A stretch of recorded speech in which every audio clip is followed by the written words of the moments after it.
The BP says it wishes to see the Amaila Falls Hydropower Project, or AFHP, restart immediately and is willing to engage in discussions on all the recommendations set out in a NOR Consult assessment. With that in mind, the PPP calls on all Guyanese to join with them in ensuring that the APNU AFC government acts in the interest of the people of Guyana, apologizes for their repeated lies about the project, and instead work to make AFHP a success. A statement from the office of the opposition leader said it is important to re-emphasize that even with the original financing structure, AFHP would have delivered more electricity for less money than today, avoided any public debt for Guyana, and reintroduced Guyana to the global capital markets for the first time in 40 years. Any marginal improvements, the opposition leader noted, that can be achieved now are dwarfed by the losses incurred by Guyana because of the APNUFC's actions since August 2013.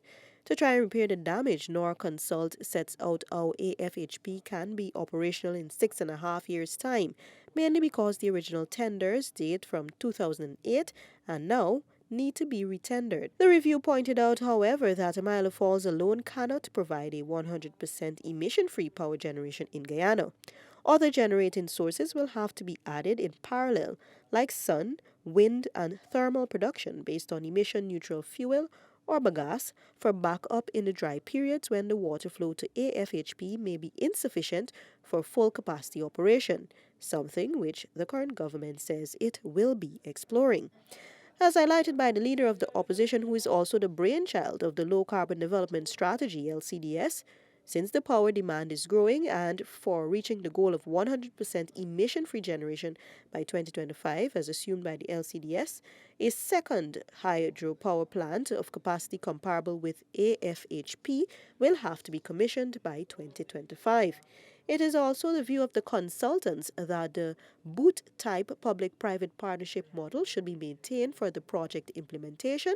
An internationally well-merited investor and operator in the hydropower industry should be invited to take the majority position and the driving seat in the project company. It was suggested in the review that the cost for buying outside global from the project company and expenses for services by an engineering company engaged for support until a new main sponsor is established are covered from a portion of the US $80 million deposit in IDB for later being turned into equity contribution from the government of Guyana to the project company. It is estimated that 3 years will be required from a decision is taken